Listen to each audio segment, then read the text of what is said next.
Ayan guys, ang tutorial ng Miss Corn. Ayan guys. Tingnan nyo lang yun guys, i-follow nyo lang. Pag-click nyo nito sa account, yung lalabas yan lahat. Magkikita nyo dyan. Pati yung task. Yan. Pati yung paano Ayan siya guys.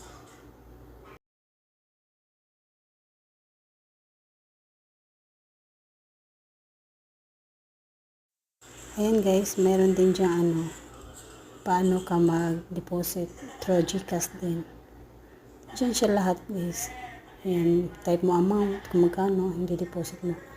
I-click mo lang din yung GCash, lalabas na yung Tapos send mo, tapos yun. Papasok na siya dyan. Ayan, yun lang guys. Salamat sa pagtanaw.